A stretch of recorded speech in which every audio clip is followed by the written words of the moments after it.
We are paid, that's all. We are God.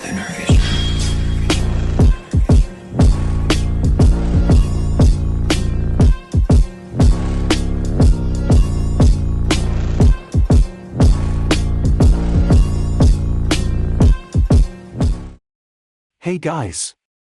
This is Uruzi and this is part 3 of This Is What If Naruto Conquers His Inner Demons. When Utakata discovers that Yagura is being manipulated by Akatsuki, he flees the hidden mist with the goal to save himself and his only friend. His solution? Find the other Jinchūriki and convince them to join his fight. But the Jinchūriki have more baggage than just the Bijū they contain, and if they can't create a cohesive unit from broken recluses, they may all be dead. Don't forget to hit like and subscribe and check the author in the description. Let's start. Chapter 7, The Tanuki's Protection. Futon, Kazakiri no Jutsu. Sand solidified around him, shielding him from the zephyrs. For a brief, quiet moment, he was surrounded by darkness. Alone. Then spikes of sand lanced out from his defense, impaling, suffocating, crushing every ounce of human flesh within reach. He could feel blood soaking the silica, slaking a week-long thirst. When the sand returned to the gourd on his back, he was surrounded by the mangled corpses of 4 sand Bijū, bones peeking through skin that was wrinkled from exsanguination. The street was a graveyard, his own soul dead amidst the remains of others laying around him. Moonlight illuminated the street, yet he still felt completely enshrined in darkness. Bleary blue eyes opened to clean white walls and a framed picture of purple flowers in a vase. Naruto blinked several times to try to orient himself, turning his head from right to left and spying various machines surrounding his bedside. His focus stopped on one corner of the room, where a tall man wearing a red vest over olive-colored shirt and pants was slumped against the wall, eyes closed and arms crossed over his broad chest. A forehead protector with the kanji 4 oil held back his wild mane of waist-length, spiky white hair. There was something vaguely familiar about him, though he was sure he would have remembered seeing someone like him before, and his mind felt too fuzzy to focus. "Oi, Aji-san," he called, voice a rusty croak, "who are you? And where am I?" The older man's eyes opened and settled on the Jinchūriki. "Well, look who finally decided to wake up. You're in the hospital. Brought you here myself after your fight with the Ichibi. As for who I am..." He leaned off the wall and came to stand before the bed, settling into a sort of theatrical crouch with limbs splayed wide. "I'm Mount Myaboku's holy toad sage, the gallant Jiraiya of the Sannin. And I'm insulted that you think I'm old." Naruto cocked his head to one side. Never heard of you. What? What are they teaching you kids these days?" "Boring stuff," Naruto told him, attention roaming around the room to better get his bearings. "When can I leave?" "Look kid, I appreciate your gumption, but you're not going anywhere. Your arm's broken, not to mention all the other scrapes you got. The Suna kid sure did a number on you." "Suna kid? And this guy, Jiraiya, he'd said something about bringing him here after his fight with the Ichibi." His head still felt a little fuzzy, making it hard to focus on everything he was being told. "Can't think straight. Where is he?" "Who?" "That kid you mentioned. From Suna." Jiraiya arched an eyebrow. "Jail, obviously. He's a prisoner of war." Naruto sat fully upright, angry blue eyes focused on his fists, which were clenched around the bed sheets. "Damn it. Whoa, hold up there, kid." Jiraiya's hand pressed down on his shoulder, forcing the agitated blonde back into his bed. "You're pretty energetic for someone who nearly died. You got somewhere better to be?" "I've gotta get back to training." The reason came out thin, grasping for words that would make more sense than the actual reason. I wasn't strong enough." He trailed off, the weight of his loss and helplessness in the face of the sand demon a tangible thing. That, at least, was true. A sudden wave of disorientation hit him, forcing him to close his eyes. Jiraiya glanced between the downcast blonde and the closed window. "Tell you what, kid. I've got a mission that'll take me out of the village for a bit. You agree to come with me, I'll spring you from this place and give you some personal training. I've got some pretty cool jutsu I can teach you. How about it?" Blue eyes opened to slits and scrutinized Jiraiya. Naruto took a moment to gather his thoughts, fighting the pull of the drugs being pumped into his system, and then twitched the shoulder of his broken arm as if to bring the white-haired man's attention to it. How can I learn jutsu if I can't use my arm?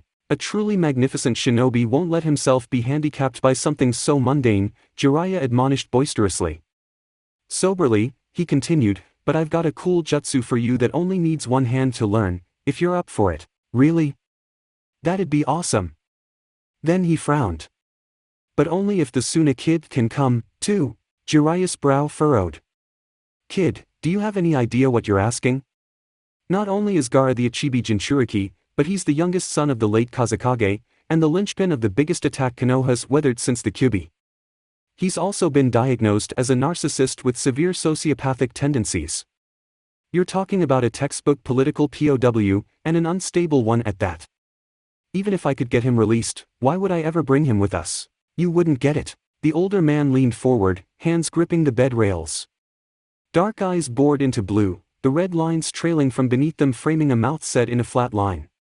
Try me. I'm a pretty smart guy. Naruto hesitated, unsure how to respond.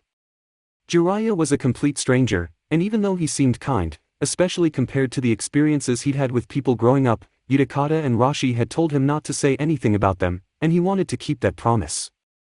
Besides, even if he wanted to, he wasn't sure what he'd say. Utakata and Rashi had never really made him privy to their plan. All he knew was that they needed the Jinchūriki to help the Mizukage, and that meant they needed the Sunanin. Gaara, he reminded himself. I can help him, he asserted with more confidence than he felt. Trepidation rocked his body, the lull of his medications temporarily overridden as Jiraiya continued to stare at him. There was something in the Sannin's gaze, like he was looking into the blonde's soul, reading every minuscule twitch of his face for a hint to his secrets. Naruto gulped. He knows I'm lying. Then Jiraiya threw back his head and let out a loud belly laugh. You've got guts, kid. I like that. He opened his eyes and gave the boy a wide grin. Let me see what I can do. Not only am I smart, but I'm pretty resourceful when I want to be. Okay. Oh ho, you doubt my greatness? I'll just have to prove myself then. He walked over to the window, opened it, stuck one leg out, and made sure to turn around, body crouched over the frame, to toss the blonde a devil-may-care grin. See you soon. Naruto found he could only blink as the older man disappeared from view. Then, with nothing better to do, he relaxed back against the hospital pillows and closed his eyes. What a weirdo. Gray stone walls and dank, stale air surrounded him. It was ironic, a prison in human form contained in an actual prison. Or it would have been if he actually understood irony. I am bored. It was strange that he suddenly found himself with time, or more accurately, with clarity, to consider that thought. For so long, he'd been plagued with seeking out the next victim to validate his existence, the voice in his head helping to guide him along, but now, that voice was undeniably silent. I am alone. He cocked his head to the side, considering that thought. No. Lonely. For someone who was used to being isolated, it was a strange feeling. The creak of metal made its way to his ears, the click-clack of wood on stone echoing within the prison's walls. A shadow fell over his cell, but he ignored it. He was used to the guard's routine of dropping off food, checking to make sure he was still alive, and then leaving. Well, aren't you a sad sight? He raised his head at the voice, finding a large man with long white hair and a red vest standing in front of his cell, arms crossed over his chest. You are not a guard. Got it in one, kid. We weren't formally introduced at our last encounter, probably something to do with the giant sand Tanuki taking over your body and hijacking your conscious. Name's Jiraiya. Normally got a whole routine I do to wow the kids, but this place is kinda gloomy, and you don't seem like you're all that easy to impress, are you, Sabaka no Gaara? Gaara continued to stare at his visitor, expression flat and unmoving. Tough crowd, Jiraiya muttered. He took a step closer to the cell, letting his arms fall to his side. Good news, kid. I'm gonna get you out of this place. At the boy's lack of reaction, the Sannin arched an eyebrow. You don't appear too enthused. You curry no goodwill by freeing me. The Kazekage does not look favorably upon useless weapons. Well, first off, the Kazekage's dead, so his opinion means squat. He paused, as if to give Gaara time to react to the news of his father's death, but if the Sand Genin was surprised, he didn't show it. Second, it's not my job to try to please Suna. If you think Konoha would let me negotiate your release for that, you're, well, I was gonna say crazy, but that seems kind of insensitive. Apt though. Gaara's stoicism remained impregnable, and Jiraiya scratched the side of his head. Oh, you don't care. Whatever. Naruto won't go with me unless you come along, so along you're coming. Gaara blinked. Who is Naruto? The blonde brat you fought against in the forest. A flicker of emotion finally crossed the Sunanin's face, his pupilless teal eyes narrowing in irritation. Aha, so you are capable of emotion. Interesting. Strange that he'd ask you to come along when you don't seem to know each other, HM. You would trust me to accompany you and, Naruto? The name was foreign on his lips, but now that he knew it, it echoed throughout every quiet corner of his mind, a mantra that ignited a new fire in his veins. The way his mother had shrieked about killing the resilient blonde, Gaara hadn't felt that much rage and bloodlust in ages. Even his obsession with Uchiha Sasuke didn't compare. Naruto, I will kill you. Ha! Hardly. I'm assuming you've figured out by now that there's something wrong with your chakra. You should know that I'm the reason for that. Chakra lit up along his fingertips, which he waved at the imprisoned boy. Nasty little sealing technique. Even works on Jinchūriki. Yeah, he continued at the slight widening of Gaara's eyes, I know all about you. So don't think you'll be able to do anything you're used to while we're together. Trust me, kid, however good you think you are, you're not as good as me. Got it? He didn't receive an answer, not that he expected one, and continued by clapping his hands once, rubbing them together as if scheming something. So, now that we're on the same page, he grinned slightly when the Sunanin finally acknowledged their arrangement with the barest of head nods, let's get you out of here. Alright. Naruto jolted awake, looking around the room in a mild panic. Let's go. Wah. Blue eyes finally found Jiraiya crouched outside the open window on. What's he standing on? What's going on? I've got your friend right here. Something long, pinkish red, and wet, is that a tongue? Appeared in his view, wrapped around a figure wearing an unamused expression and possessing hair the color of dried blood. It disappeared from view, and Jiraiya hopped into the hospital room. Told you I'm resourceful. So, since I did you that favor, you're comin' with now, yeah? 'Cause we got, not a whole lot of time. I guess. Jiraiya beamed. Great. He strode over to the bedridden boy and grabbed the central line in the crook of Naruto's arm. With careful fingers, he pulled it out, then began unhooking the pulse oximeter and any other lines connected to the blonde.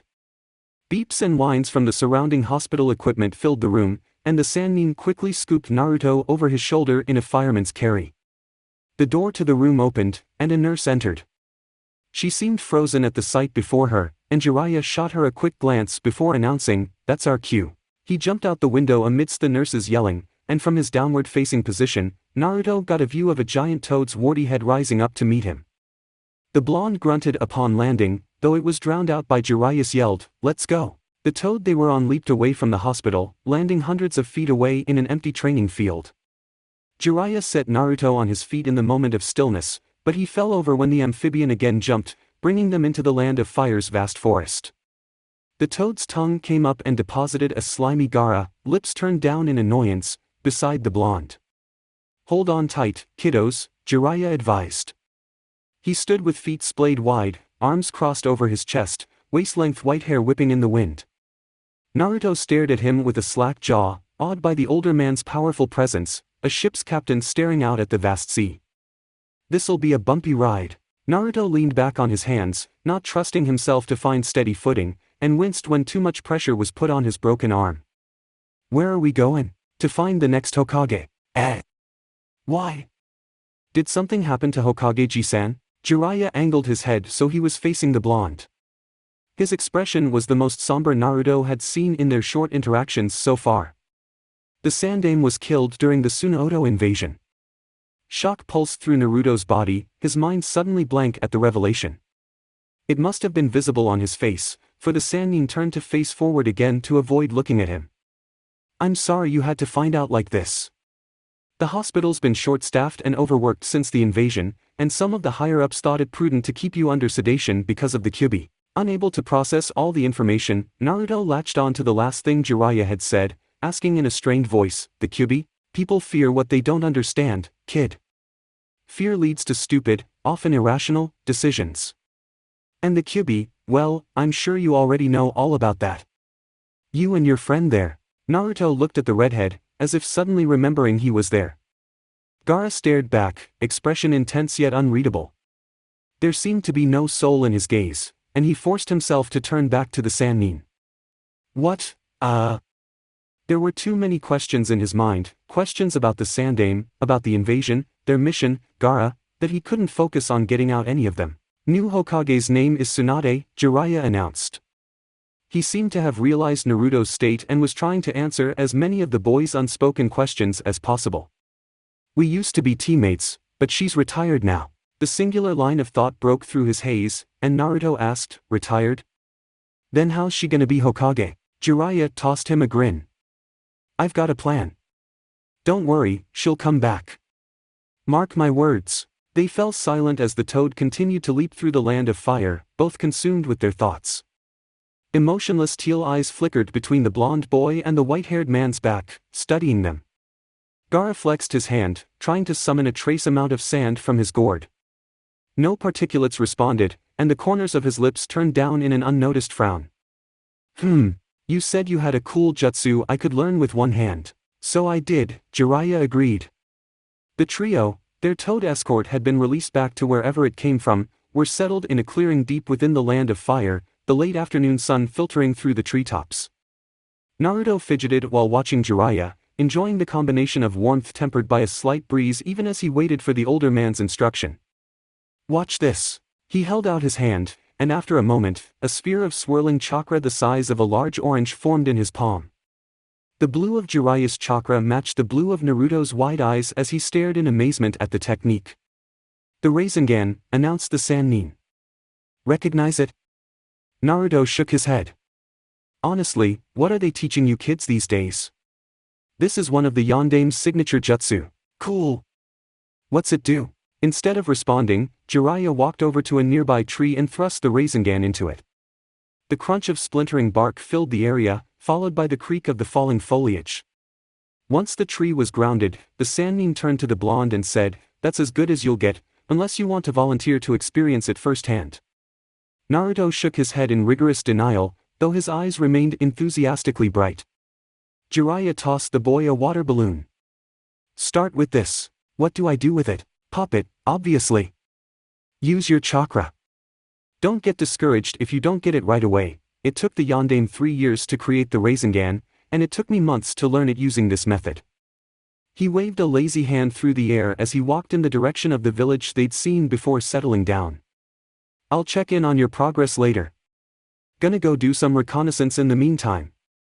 Have fun. He disappeared in a swirl of leaves, and the Jinchūriki was left shouting to no one. Months. Naruto grumbled into the open air when it became apparent that Jiraiya could no longer hear him, nonsensical mutterings that only served to vent his annoyance. It was a habit he'd picked up from Rashi, who'd often taken to grousing to himself, especially when Utakata tried a gentler approach, during the earlier days of their training, and mimicking it eased the sudden resurgence of abandonment he felt. Breathing deeply to soothe his irritation, just as Utakata had taught him, he focused on the task at hand. Thinking of the older Jinchūriki reminded him that he'd undergone months of training to get to where he was currently, and neither demon container had yet officially begun training him in their respective Bijū powers. If he could hold out for that, then he could do the same for learning the Rasengan. In out. There's water inside, he murmured, his chakra probing the balloon. Using the lessons Utakata had taught him, he manipulated the water's shape, swirling it around within the confines of the balloon. It's easier like this. Water was normally so untamable, especially since he was used to practicing with the unyielding flow of the river, that concentrating enough to perform fine manipulations like the Kirinin could was a struggle. Here, with only a small amount of water stuck in an unmoving, unchanging package, focusing was easy. Water swirled within the balloon, an unseen vortex that caused the whole thing to shake in his palm. His tongue poked out between his lips, brow furrowing in concentration. Come on, come on. He worked his chakra in the water, forcing it into a tumultuous maelstrom. Seconds later, the balloon exploded from the internal pressure, soaking Naruto's face with water. Yes! You accomplished that quickly. Naruto jumped, head whipping around to find Gaara standing not 10 feet away. The redhead was so quiet that the blonde kept forgetting he was on the mission, especially since Jiraiya almost effortlessly pulled all attention to himself.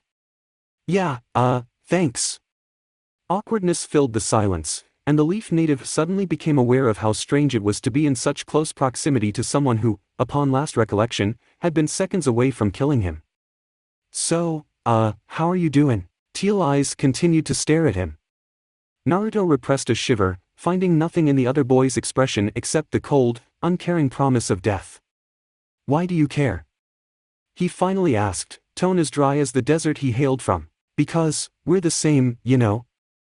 Naruto turned his gaze away from the redhead, unable to maintain eye contact any longer, and instead focused on fiddling with the broken pieces of rubber remaining in his hand. You're a Jinchūriki, I'm a Jinchūriki, he trailed off, suddenly aware that he knew nothing else about the redhead.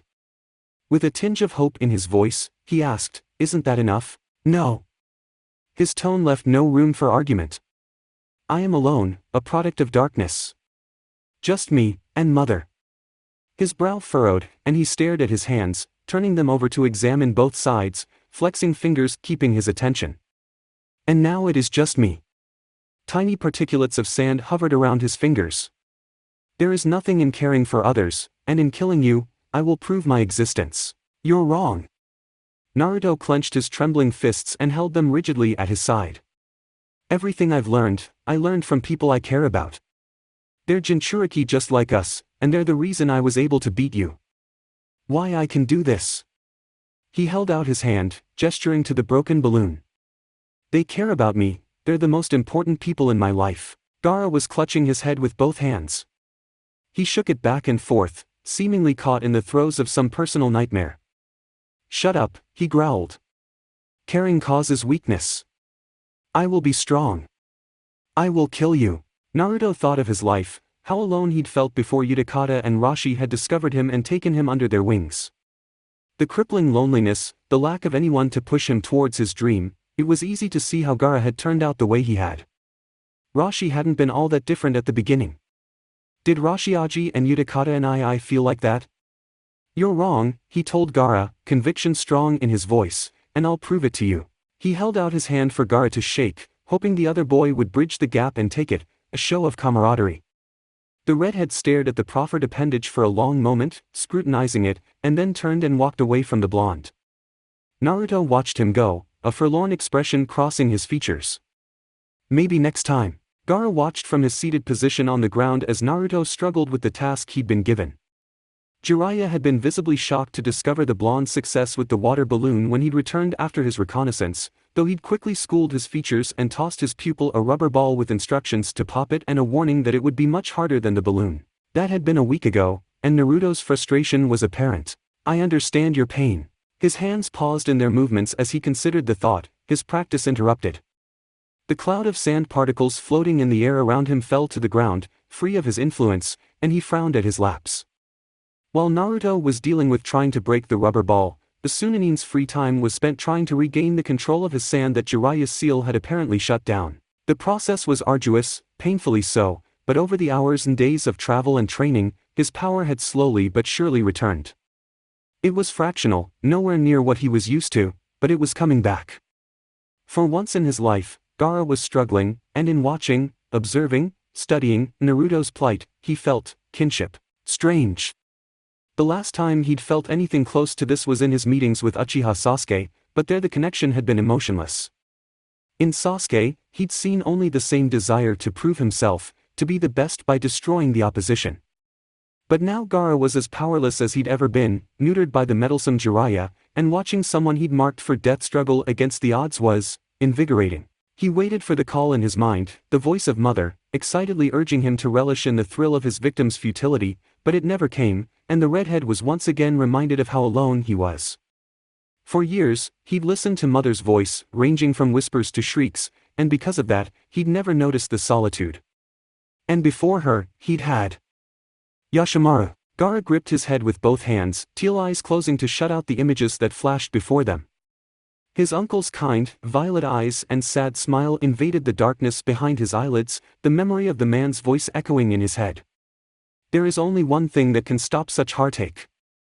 As inconvenient as it may seem, this cure can only be given by people other than yourself. What is it? It's love. Shut up, he whispered. A hand landed on his shoulder. Hey, are you okay? Teal eyes snapped open, and Gaara threw out a hand that smacked a tan arm away, rasping in a panicked voice, "Go away." A small ball of sand formed between them and then burst, specks of grit striking Naruto's chest. The force was just enough to push the blonde away but not injure him. Gaara stared at the spot where the other Jinchūriki's hand had been, unable to appreciate the small display of control over his abilities. "You touched me." "Well, yeah. You looked like you were in pain." "Pain?" He held a hand to his heart. "Although it doesn't bleed, this part hurts so much." Bodies bleed upon physical injuries, and they may look quite painful, but eventually, the pain will wear off as time passes, and they can heal faster with medical aids. What are more serious are emotional scars. They are the hardest to heal. Emotional scars. Physical and emotional scars are a bit different. Unlike physical ones, there's no ointment available for emotional ones, and pain may never go away. No one had touched him since that day, since Yashimaru had taught him about pain and love and then ripped that all away in a single instance of vengeful fire. The sand armor that protected him, and his thirst for death, made it so that no one tried. That someone had, some strange boy he'd sworn to kill, was anomalous. Inexplicable. "I do not feel pain," he said, voice robotic, gaze cast into the distance. "I feel nothing but love only for myself, and hatred for others." "That sounds sad." Gaara turned his head away, unable to continue keeping the blonde with the empathetic blue eyes in his field of vision. "It is. You know, you don't have to be alone." Naruto's voice was quiet. Somber. "I know people like you, like us, we were sad, too. But now that we have each other, we're happy." Well, happier, anyway. Caring about other people and having people that care about you is a good thing." Gaara closed his eyes again in an attempt to block out the understanding in the other boy's voice. "Shut up and leave me alone. If you're sure. I'm here if you want to talk, though." Naruto turned and began to walk away, but then he snapped his fingers and rushed back to the redhead. "Hey, how'd you do that sandball thing? Can you show me?" The redhead turned a confused expression to the blonde. "Sand ball? Yeah. He moved his good hand so it was close to the broken one held in place by a sling at chest level, then quickly pulled them apart and imitated an explosion. "Po. That thing you just did." Stunned by the request, by the idea that he'd somehow made more progress with regaining his sand manipulation while in a fit of madness than during a week of focused practice, the Sunanin lifted his hand and summoned sand to his palm. A ball of silica slowly formed until it was roughly the size of an apple. He stared at it for a long moment, brow furrowed, and in his mind's eye, he pictured the sphere exploding. The sand ball obeyed, bursting outwards in every direction. Naruto's gaze flickered from the redhead's now empty palm to the particulates falling to the ground. "Huh, you can make it go in all directions at once," he muttered. "Like how Utakata and I does, but he uses water. And you use sand. Here it's just air. I can't do anything with air. Can I just use chakra?" Jiraiya used chakra, so it's gotta be possible. Gaara watched as the Kyuubi Jinchūriki walked away, mumbling to himself all the while. He also talks to himself. And for the second time that day, he felt kinship with the blonde. Damn it, your persistence is impressive. Like you're one to talk," Jiraiya interjected, "practicing your sanjutsu day in and day out. Where's it gotten you?" Gaara scowled at the older man, reaching out towards him with one hand. A small stream of sand flowed out of the gourd of his back and reached for the Sannin. Jiraiya swatted away the attempted assault and laughed. "Well, aren't we cheeky today?" Then he grew serious. "But see what continued practice gets you." The redhead turned away from the older man and instead focused on the hustle and bustle of Tanzaka in an effort to ignore him. People were everywhere, hawking street food and wares, talking to one another, flowing in and out of different establishments, and Gaara found it all to be too much. While not the size of the hidden sand, it certainly felt more crowded, doubly so from the street itself as opposed to an open rooftop where his reputation guaranteed him solitude and, more importantly, space. With only limited control over his sand and mother's whisperings absent in his mind, the sand genin felt more on edge than usual, uncomfortable in a confined space with no way to escape or create his own path out. "Hey!" Gaara twitched, startled by the voice, and swiveled to find Naruto walking beside him. "Are you doing okay? You don't look so good." He stared at the blonde, teal meeting blue, neither breaking eye contact. Discomfort roiled in the Sunanin's gut at Naruto's concerned gaze. He hadn't seen someone look at him with such care since Yoshimaru. Most other people would have backed down or averted their eyes when confronted by his intense stare, but this boy, his strength of will was beyond what Gaara was used to. He turned away from the blonde, fixing his sight straight ahead and muttering, "People, there are too many people." As he spoke, he realized his hands were shaking, the quivering feeling in his gut spreading throughout the rest of his body. "I cannot, no control. Jiraiya." But the Sannin had already turned and grabbed the red-haired Jinchūriki, throwing him over his shoulder and leaping to the nearest rooftop.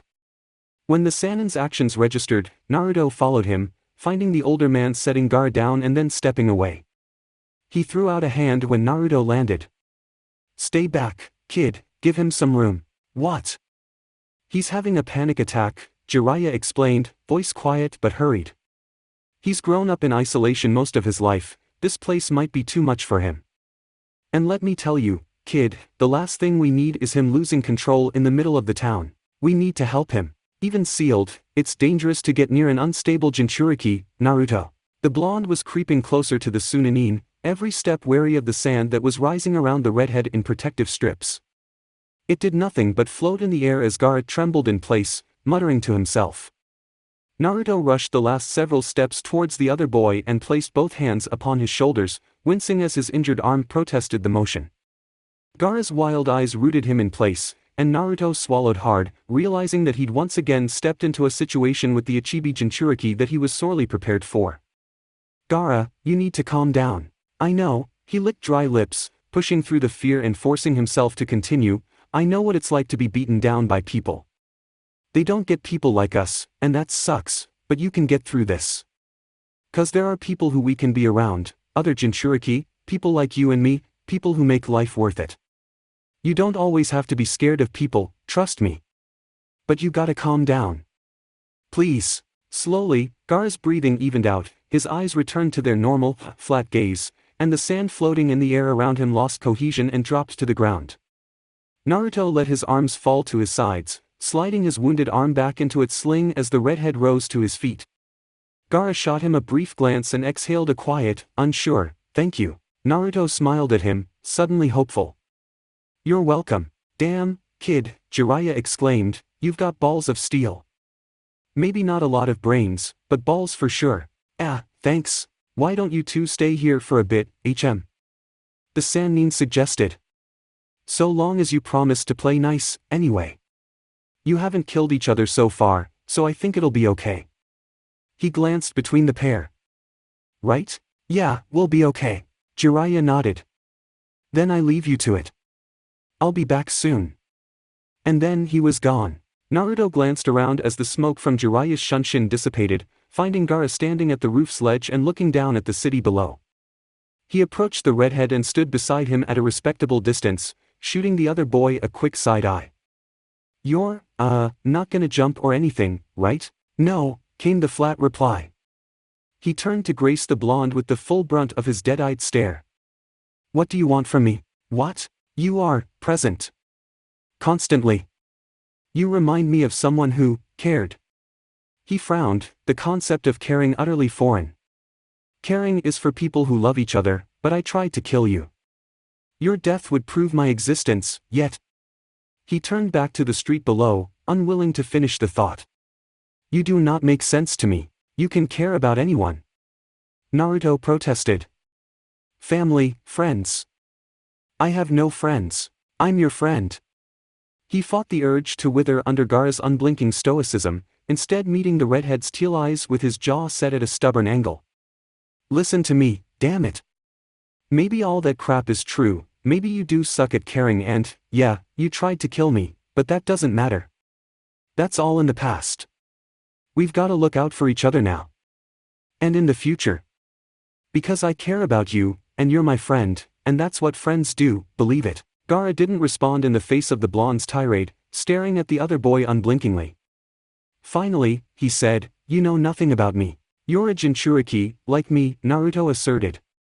"That's all I need to know." Gaara let out a snort and returned his gaze to the hustle of Tanzaka guy below, finding he had nothing to say in response to the blonde's optimistic authority. Come on, Naruto focused intently on the rubber ball in his hand as it swelled and bulged under the influence of his chakra. He poured more energy into the sphere, willing it to move in every direction imaginable, until it finally exploded with a violent burst of air. Hell yeah! Taking deep breaths to calm himself from his victory, the blonde glanced over at Gaara to see if the redhead had any reaction to his success. The Sunanin seemed content to remain where he was, staring out over the town from their rooftop vantage point. He sighed at the lack of response, wishing not for the first time that Utakata was around to offer his usual dose of measured praise. The day after Gaara's panic attack, Jiraiya had deemed it best for them to remain behind while he continued to work on persuading Tsunade, whom he'd apparently found, to take up the mantle of Hokage. In turn, Gaara had opted to spend most of his time outside the claustrophobic hotel room, taking up station on the roof where he could watch the city in stoic silence. It wasn't all that different from how the past several weeks had gone, except now Naruto kept catching the redhead staring at him. The looks were odd. Naruto didn't feel like Gaara was seeing him as a piece of meat anymore, but what he did see, the blonde couldn't say. The Sunanin was harder to read than Rashi, albeit trading the Iwanin's grumpiness for sheer apathy. Jiraiya has returned. Really? Naruto bounded over to his fellow Jinchūriki, peering down over the roof's ledge to spy the older man's white hair on the street below. He's back early. He jumped down to greet his mentor, yelling, "Jiraiya, I did it." Hey, you don't look so good. Tsunade, Jiraiya grunted. Damn stubborn woman drugged me. She's gonna do something stupid. Come on, I know where she's staying. Naruto nodded feverishly, Jiraiya's tone conveying the urgency of the situation. Gotcha. Hey Gaara, let's go. He looked up to see if the Sunanin would acknowledge him, receiving a curt head bob in reply. Naruto grinned, following behind Jiraiya with a skip in his step that appeared contrary to the older man's doddering trudge. As the Sannin led him through the city, Naruto shot periodic glances at the rooftops, making sure that Gaara was still following along. Each flash of short blood-red hair caused his grin to grow. I think he's comin' around. Jiraiya halted in front of a 5-story hotel that appeared unremarkable compared to the others around it. 3rd floor, 2nd window. They leaped up to the balcony, and the Sannin let out a curse as he looked through the glass. Damn it, Tsunade. He pounded one fist against the glass and yelled, Shizen. A woman with short, dark hair began to stir from her prone position on the carpeted floor. Naruto watched her rise slowly, bringing a hand up to cradle her head. When she finally looked in their direction, she blinked twice, then asked, Jiraiya-sama, let us in, Shizen. The woman hurried to obey, unlocking the door and letting the pair inside the room. Where's Tsunade? Shizen shook her head. I tried to stop her, but she wouldn't listen. She went to see Orochimaru, Jiraiya finished. At Shizen's surprised expression, the Sannin waved away her shock. Yeah, I know about that. Former teammates, I kinda know how he thinks. And how Tsunade thinks. What I don't know is the specifics, or where. She. Island. I can take you to her. Great. But first, can you heal me? Tsunade drugged me, and it's affecting my chakra and motor skills. And since I might be fighting both Orochimaru and Tsunade, I need to be in peak condition. I'm sorry, Jiraiya-sama, but I can't. Tsunade-sama's the only one with the skills to reverse the effects of her poisons. Damn it. He glanced down at Naruto, who was scrutinizing Shizen with a critical eye, trying to follow a conversation he didn't understand. Can you fix the kid's arm then? I have a feeling I'm gonna need all the help I can get. Shizen hesitated, dark eyes flashing towards the surprised blonde.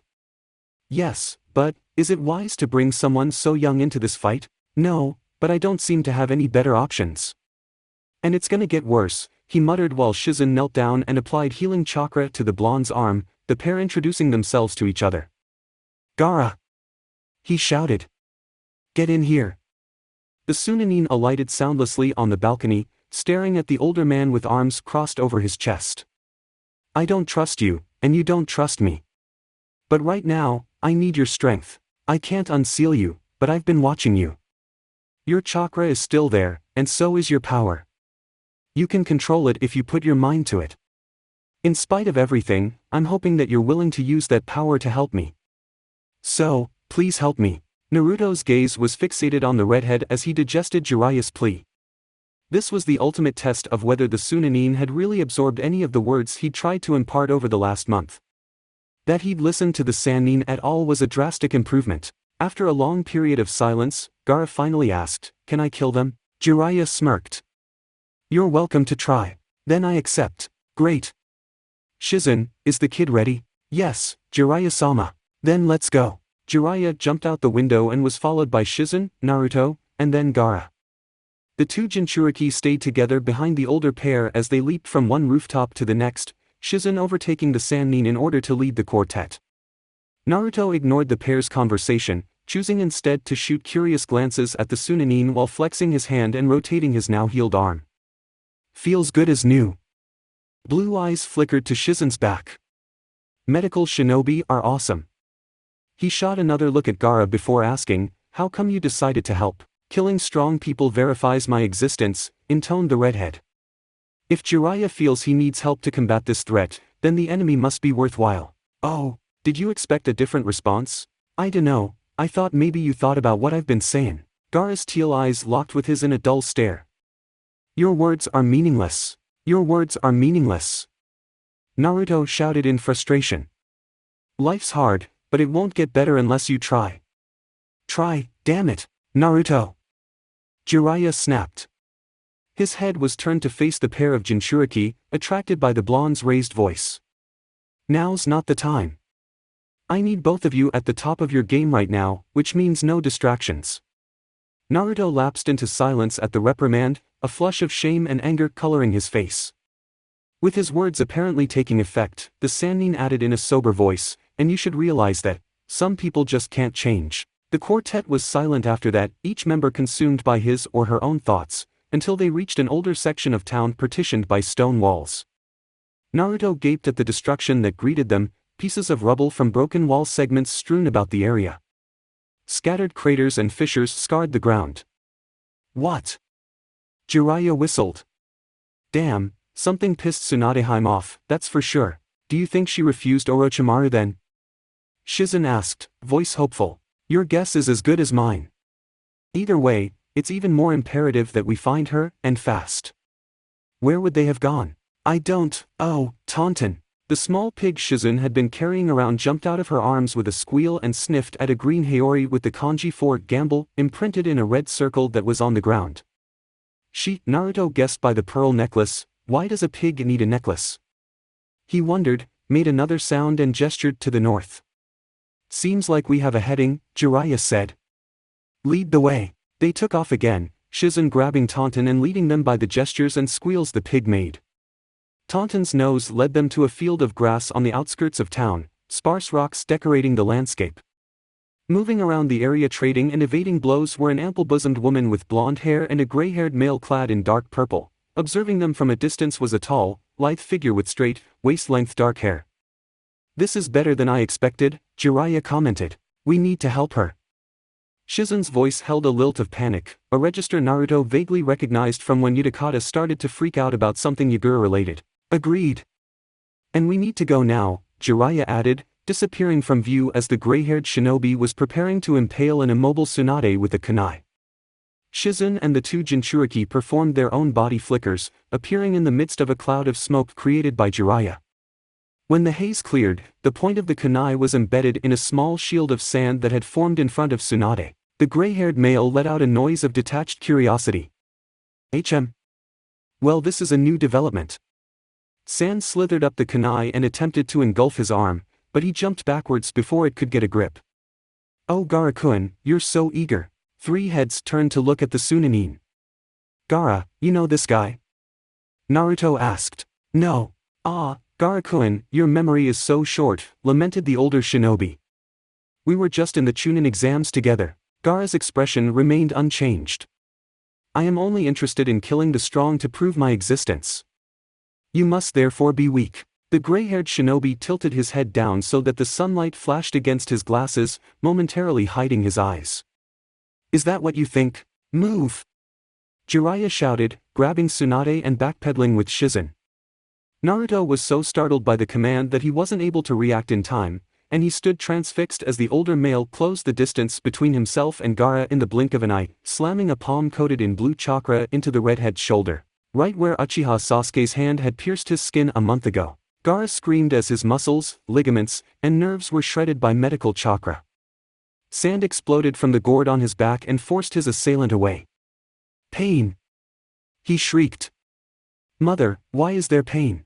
Oh, Gaara-kun, sibilated the pale man, watching from afar. His voice was smooth and silky, a touch of venomous sadism tinging every word. You've never known what it's like to be hurt until now. First Sasuke-kun, now Kabuto, how the mighty have fallen. Orochimaru, you son of a bitch! Jiraiya shouted. Is this all a game to you? Trying to manipulate an insane Jinchūriki to enact your machinations? Jiraiya, you always think so small. Do you even know what my plans are? I imagine it has something to do with destroying Konoha. You're not exactly original. In any case, I'm not giving you a chance to pull off whatever you're scheming. Shizen, see if you can get Tsunade functional. Naruto, deal with Gaara, then focus on protecting Tsunade. The Sannin's voice carried an authority that the blonde couldn't ignore, so he merely nodded his understanding. Jiraiya, you'll fail to protect everyone just as you've failed at everything else, Orochimaru hissed. Kabuto, remove the bandages. Jiraiya rushed forward to engage his old teammate, but the gray-haired shinobi swiped a streak of blood along Orochimaru's arm and summoned two huge snakes that barred his path. One of them dove for the Sannin with jaws open wide while the second targeted the remaining quartet, Kabuto atop its head. Naruto's head swiveled between the pair of women and the screaming Gaara. I can't protect all of them. What do I do? His hands flipped through seals before his mind could truly process his train of thought. Roiling chakra built in his chest and shot from his lips in a burst of flames. Kabuto jumped off his perch and landed near where Shizen and Tsunade were before the great fireball struck the massive serpent's head.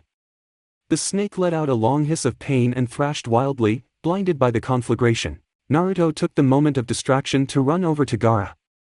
Hesitation caused him pause at the sand floating around the redhead in sporadic patterns, but just as he'd done during the other boy's panic attack, he pushed it down and warily stepped through the silica. It didn't react to his presence. Maybe that's a good sign. Gaara! He yelled over the boy's screams. You need to calm down. I need your help. Pain! He shrieked.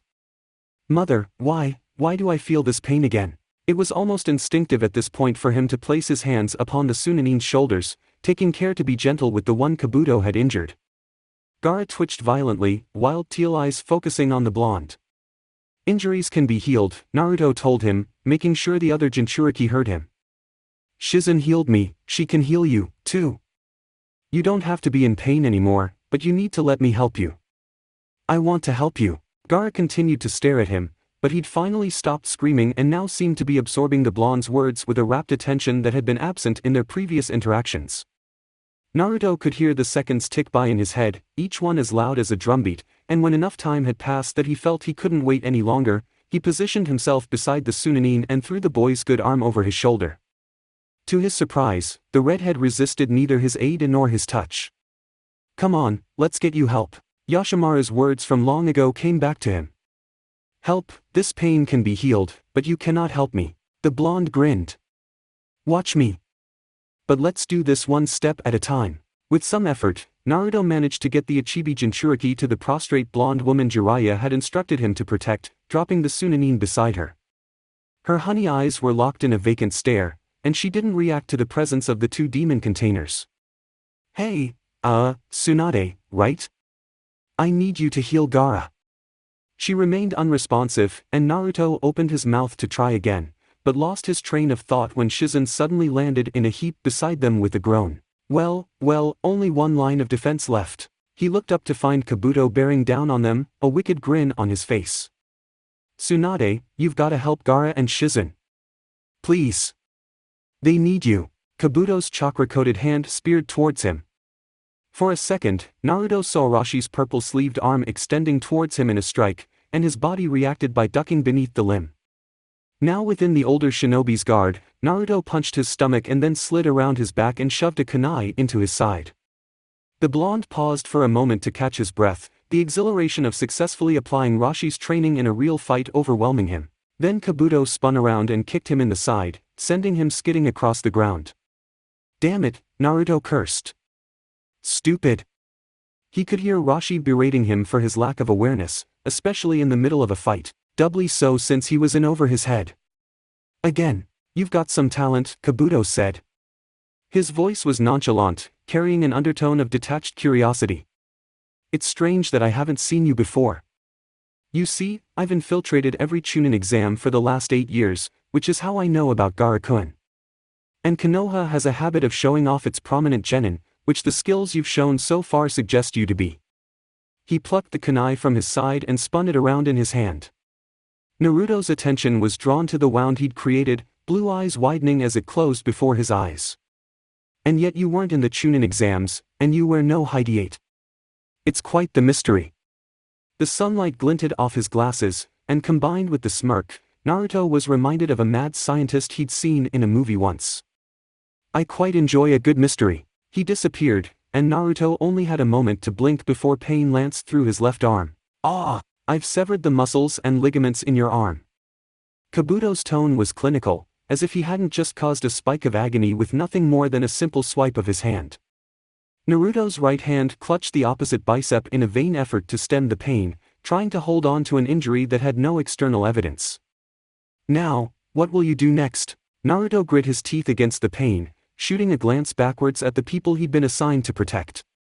Tsunade still appeared catatonic, and Shizun and Gaara remained unmoved from where he'd left them, although the redhead appeared to be flexing one hand experimentally. Damn it! He released his hold on his arm and forced his body into the best approximation of a defensive stance he could manage. Kabuto seemed to take the blonde's form as an invitation, and he blazed forward with hands aglow. Naruto couldn't even track the enemy's movements, choosing instead to blindly leverage his shorter stature by bending low to avoid the strike. He tried to sweep the older male's feet, but Kabuto jumped to avoid it and landed on his hands behind the blonde, grabbing for the Jinchūriki's ankle with one hand. Naruto planted the palm of his good hand and leveraged his lower body into the air, performing an awkward one-handed handstand. He stayed there for a moment, motionless and focused, and his chakra flowed into the earth and erected a 4-foot wall between them. Then he righted himself and rushed over to Tsunade. Hey, what's the matter with you? We need your help. Why aren't you doing anything? Aren't you a Sannin? Tsunade has a crippling fear of blood. Kabuto's voice lilted over with a casual superiority that made Naruto feel like ice had been poured down his spine. The gray-haired male tooted. How any self-respecting Irionin could be incapacitated so easily, it's just disgraceful. Shut up. Naruto yelled. You don't know anything about what she's been through.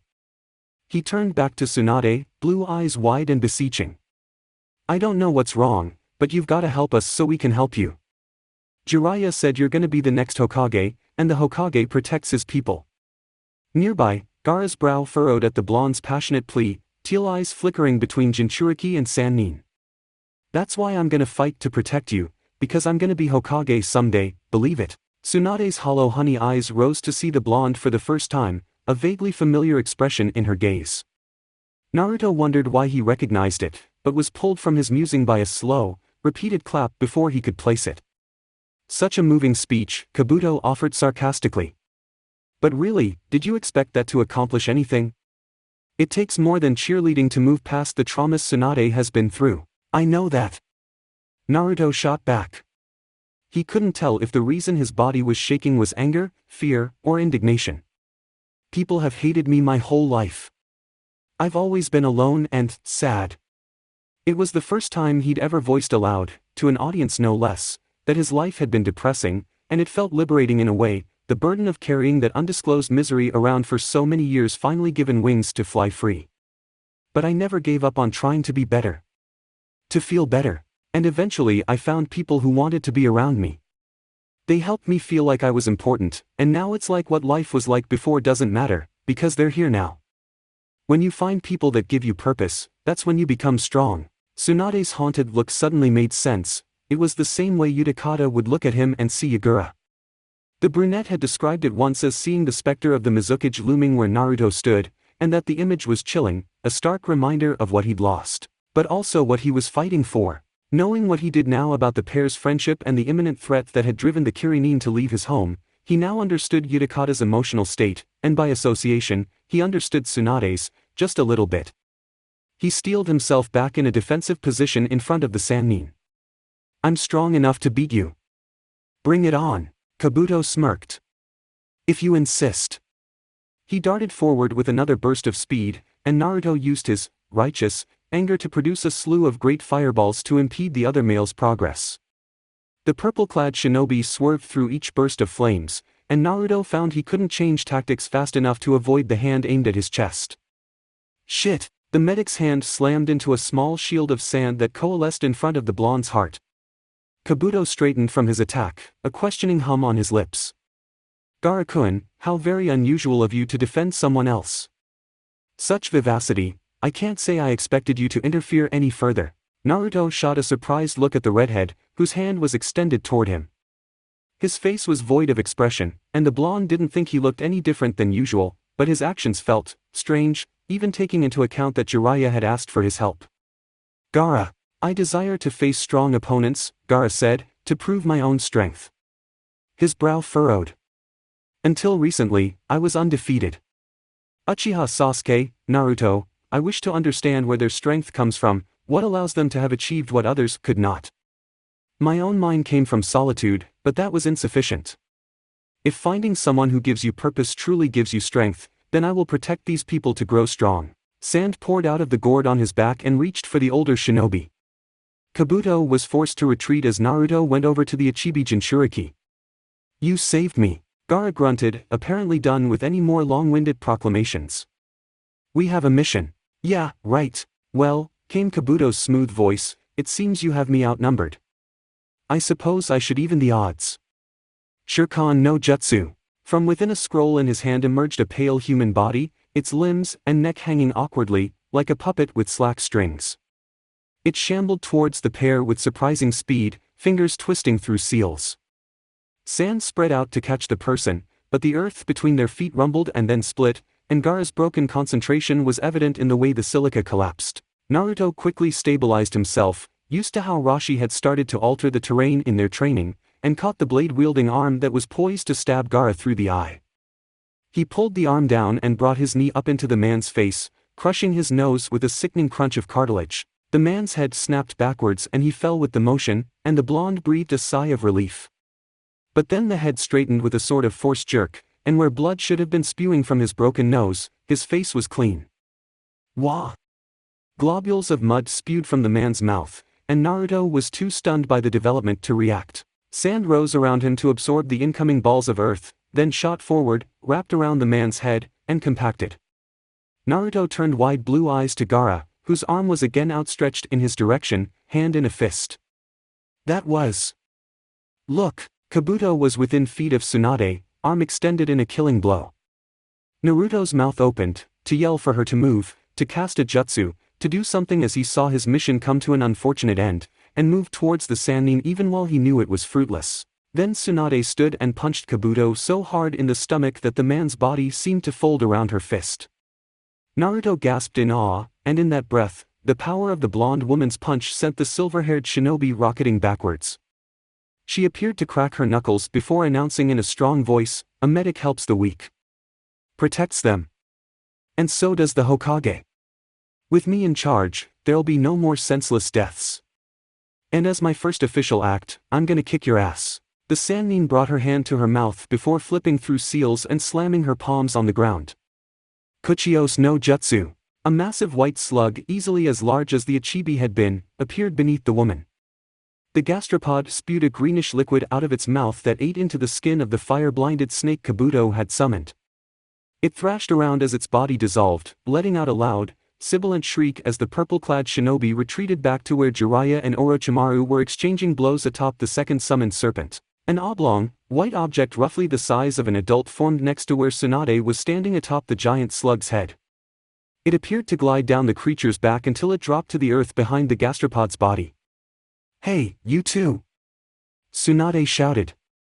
"Watch over Shizune until I get back." "That's an order." "Katsuyu, let's do this." Naruto watched the Sannin charge into battle on her summons, awe nakedly displayed on his face.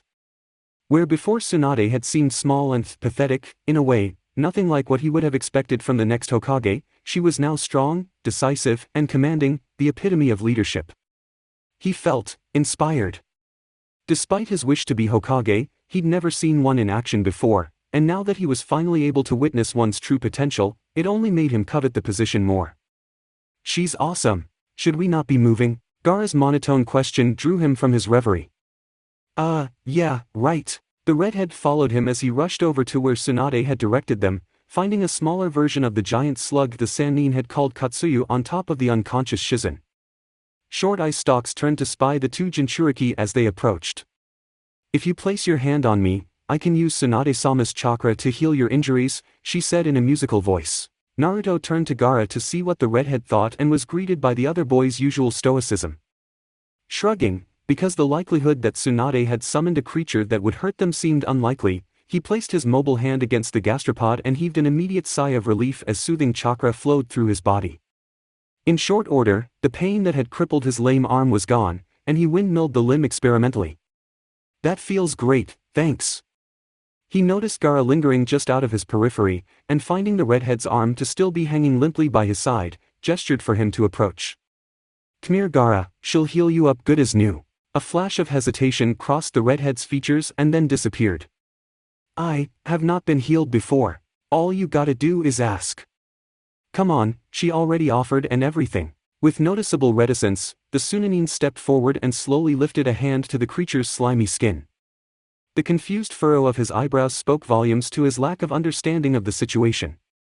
After several seconds had passed, he opened his mouth, closed it, and then opened it again to admit, "People do not help me. They didn't help me either, but that's all changed since I met Utakata and Ii and Rashiaji.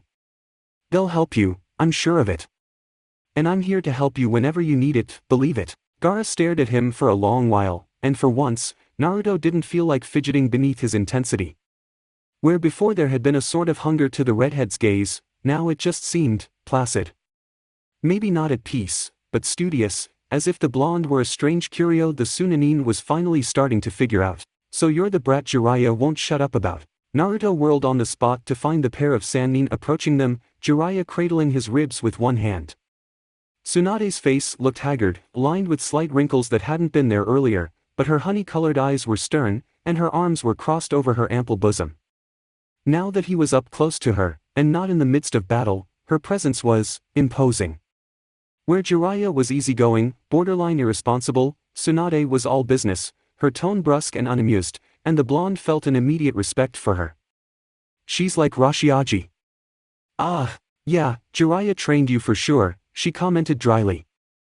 "You're as eloquent as he is. It's only been a month." The pair shouted simultaneously. Grumpily, the blonde muttered, "And he's barely done anything." Tsunade waved a dismissive hand in the air. "Whatever." Her features softened, just a little, and with a touch of genuine gratitude, she said, "Thank you for protecting Shizen and me from Orochimaru's lackey. It takes guts to stand up to someone that far above your skill level and keep fighting." "Oh, well, no problem. Uzumaki Naruto keeps his promises." "But, where'd they go?"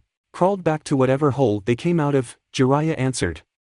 "That's not the last we'll see of them, I guarantee it. We'll deal with them in due time," Tsunade asserted.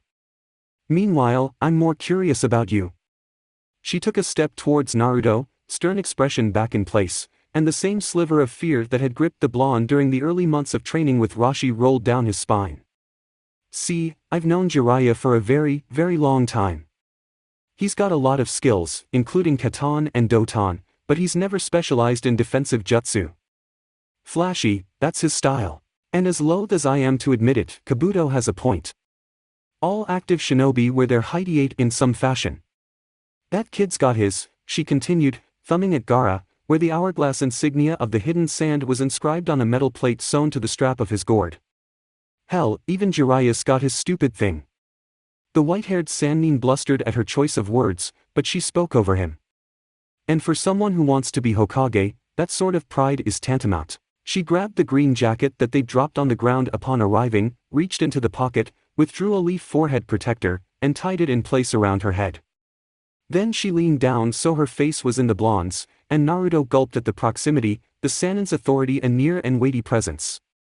If Jiraiya barely taught you anything in a month, someone else has been teaching a kid who isn't even a genin some pretty interesting skills. So, as your new Hokage, I'm ordering you to tell me who's been training you. Who are Utakata and I and Rashiaji? Sweat beaded the blonde's forehead. Rashiaji's gonna kill me. Chapter 8, The Iraka's Resentment. Absolutely not. And why not? Rashi spat. His words were fiery, laced with the heat of the lava he spewed from his mouth. The magnitude of his distaste over the decision combined with his reputation would have a lesser man cowering. Tanuki was not that man. Tatsujiki arched one thick, graying eyebrow at his son, bearing the brunt of his tantrum with the stoicism typical of the Hidden Rock's leaders. He hadn't knelt to the redhead's whims as a child, and he certainly wasn't going to cave to the 27-year-old who'd been absent for most of the last 2 decades. I don't need to justify my decision to anyone, let alone you, he replied dismissively. Yeah, just had a mad Bijū tramp in, bout country, snarled the lava user. Yeah, think ya can just ignore that. No one's gonna appreciate him knowin' Gobi was close ter killin' him. Tanuki laughed, a low, gruff chuckle. And you will, better than he will hear, so he can follow in your footsteps. Tatsujiki was no longer amused, his compact form levitating above the chair he'd just been seated in. Leave the village and just bally about the mountains like some juvenile. I come when ya call.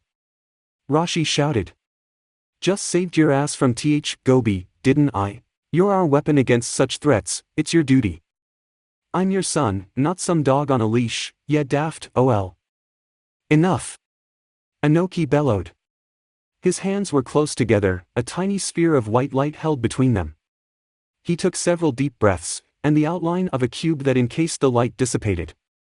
Slowly, he forced himself back into his chair, a modicum of professionalism returning to his countenance. You are our weapon, and you will adhere to our rules. This is not up for debate. The Jinchūriki will be trained here, within IWA. Should you wish to provide guidance, this is where you'll do it. Otherwise, leave. You're good at that. I'll not have you influence the boy in following your lead. Rashi's fists were clenched so tightly that he was sure his fingernails had pierced his palms and drawn blood. Fine. He spat. Ya can have him. But it won't work. He'll follow my lead whether ya like it or not, cause ya got no idea how to raise anyone, let alone a Jinchūriki. He made sure to slam the door to the Tsuchiki's office on his way out, a thunderous sound that matched the rage pounding in his ears. Rashi held a hand up to his forehead and squinted into the distance against the harsh glare of the sun. A vast expanse of rocks, buttes, and mountains loomed as far as the eye could see, and for a moment, the redhead wished he was back in the land of fire, where the forests provided lush shade and a wash of colors that left one in awe. The land of Earth was so boring in comparison, dry and empty and uninspiring. Meb we hate Konoha just 'cause they got it better. He smirked at his own droll humor, though it was short-lived. The history of the rivalry between the villages hidden in rock and leaf was far too long to believe something so whimsical. It sounded like a theory Naruto, or even Utakata, on a good day, might bandy about to amuse themselves. Rashi had lived too long to allow himself such trivial fantasies, although, as he trekked a dusty trail through the land of Earth, he wondered if that was still true. Time, he'd learned, had a way of changing things. Utakata would sometimes say that it was for the better, but the Iwanin's experiences had understandably soured him to such optimism. Decades of isolation, of watching people from so far away that they weren't aware of his presence, of sparse instances of trying to do the right thing and always failing because nothing could erode the stubbornness of Iwa's leadership or his, had taught the Four-Tails Jinchūriki not to trust in the passage of time. And yet, only 6 months with the 2 younger Jinchūriki and Rashi knew something had changed. It was a blip in the timeline of his life, and yet it was more time than he'd spent in the company of another person in the past 40 years, since he'd left the comfort of village life and sought refuge in the craggy mountains of the land of Earth. It was strange how living among people who simultaneously shared so many and yet so few similar characteristics could reveal so much he'd ignored for so long. Jinchūriki were inherently broken creatures. Mu had called him a weapon, something no longer human, and Rashi, an impressionable 5-year-old, had believed him. The hidden sand Jinchūriki he'd fought during the Third Shinobi World War had been the same, from what he could tell in the little they'd interacted. Crazier than the lava user, certainly, but that just made his brokenness all the more obvious. Utakata, for all his polite mannerisms, wasn't all that different, though it was certainly hidden better. Youth, Rashi thought, probably helped temper things, but between the brunette's desperate connection to Yagura, and his mannerisms when he slipped, and the way he agreed with the Iwa on certain topics, he was broken, too. And then there was Han. A scoff of disdain tickled his throat, and he forced himself to divert that thought towards the true outlier, Naruto. The blonde Jinchūriki was an anomaly among a set of tested data points, and after 6 months, Rashi still didn't know how or why. His life had been filled with the same scorn and distrust the other Jinchūriki had faced, the same isolation and loneliness. Hell, the boy was as stubborn and temperamental as the Iwa on any given day. But he was different. Somehow, within Naruto, the fragile nature of humanity had not shattered when bludgeoned by the curse of the Jinchūriki. Utakata saw that, had seen it way before Rashi, if the Iwa was being honest, and that made him. Rashi didn't know. There truly wasn't a word to describe the Kyuubi Jinchūriki. Resilient? That came in many forms. The redhead had lived by himself for 4 decades, that was resiliency, but that had also served to isolate him further, bury him deeper in the cycle of hatred that festered within all Jinchūriki. Almost all, he corrected mentally. Naruto had, inspired, the redhead supposed, something in him. Working with the blonde had breathed fresh life into a stale body. Rashi had forgotten what it was like to actually help someone who wanted it, despite the fact that it had only been a couple of years since that Tsuchikage's last ultimatum had quashed that feeling. Yes, Utakata had brought them together, and the redhead had even gotten around to training the brunette to be a better shinobi, but training Naruto, watching the stubborn Konoha native bounce back up every time the Iwa had beaten him down, was like kindling a flame on a windy night. He'd lost count of the number of times he'd gone through that particular exercise during his exile, and as much patience and irritation as he'd burned through on those occasions, the end, warm comfort on a cold night, was always worth it. It was early yet, but Naruto had the potential to be a great, roaring fire. And after the last 6 months, Rashi wanted to be part of the fuel that kept it burning, but to do so required they live, and with Akatsuki apparently on their tail, that was going to be a greater challenge than expected. Utakata, annoying as it was to admit, had a point. They needed to work together. Standing alone would get them nowhere. 40 years of isolation compared to the last 6 months of company, even through the frustrating moments, was evidence enough of that. So now he was going to do the right thing, the thing he should have pushed harder for 23 years ago. There ya are. He crested a small ridge and stared down across another expanse of rocky earth that culminated in a massive gorge. Kiri no Tani, the Valley of Fog, was located in the far western region of the Land of Earth, and getting to it from Konoha had been nothing short of tedious. It had been called something else long ago, though the name had been lost once the thick, white haze that permeated the ravine had become commonplace enough to grant it its new moniker. The only reason Rashi knew the name was because Kuratsuchi had brought it up one day years ago, excitedly asking if he'd ever visited during his time outside the Hidden Rock. It was apparently a thing of mythological wonder to the younger Iwa citizens who were lucky enough to be ignorant of the mystery it enshrouded. Rashi snorted at their foolishness. The Valley of Fog was yet another example of people taking for granted that which they didn't understand. If they knew source all fog, he descended the cliff he'd crested, wary of any loose rubble in his path potentially giving away his position. While the Hidden Rock had the normal division of censornin who could track shinobi by chakra in the traditional way, it also had plenty of Doton specialists who were so attuned to their element that they could detect the presence of nearby people just by their approach. It didn't have quite the same effect as actual sensing. There was no way to determine the strength of one's chakra or any similar metrics, but if position and movement were all one needed, earth sensing was a powerful asset. It was rumored that Tanuki had taken to flying with the lightweight rock technique out of paranoia of a similar sensing ability revealing his presence, or if traders wished to track him. Rashi was likely more adept at the ability than anyone his father would have deployed to Kiri no Tani, but there was little point in taking chances. When he finally made it to flat ground, Rashi kneeled and placed a palm to the dirt. Vibrations thundered up through the earth from the ravine's floor, a telltale sign of his target's constant, pent-up frustration. The redhead smirked to himself. Same ol', same ol'.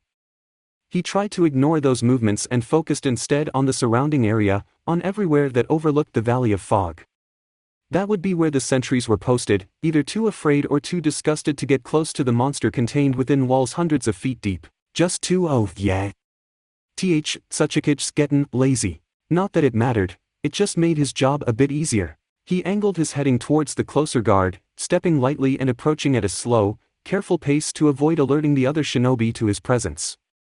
When he decided he was close enough that he could approach no further without additional precautions, he went through seals and then slammed one hand into the ground. Doton, Shigekiya no Jutsu. The earth release, shockwave technique ripped through the underground, causing the earth to shake and rocks to tumble down the surrounding mountains.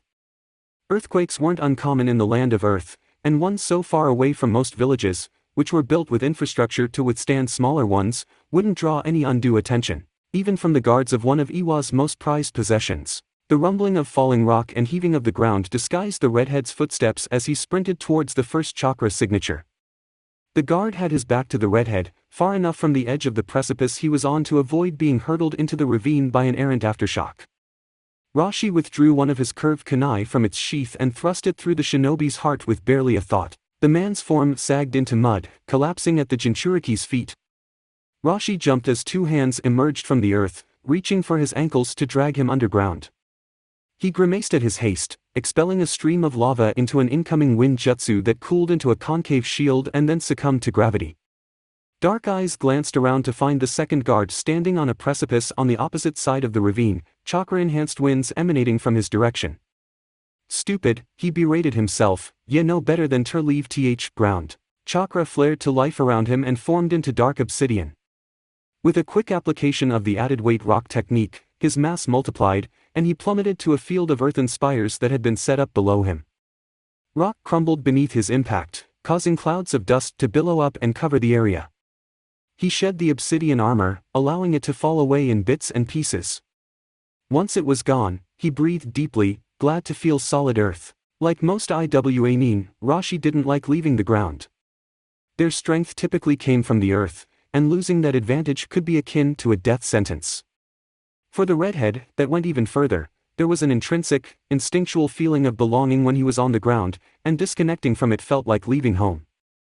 He could picture the roiling magma deep within the earth, and its constant heat instilled in him a sense of calm and purpose. The earth shifted beneath his feet, and he sidestepped a spike of stone that erupted to impale him. Stalagmites continued to burst from the ground in rapid succession, bundled together to prevent Rashi from avoiding them, but each one was preceded by a slight rumble that shook in his bones, and dodging them was a trifle. All the while, the wind user's position across the ravine remained unchanged. Dust was still obscuring him and the apparent sensor, and that was likely stopping the other shinobi from taking decisive action. Rashi allowed himself a tut of disapproval. Weak.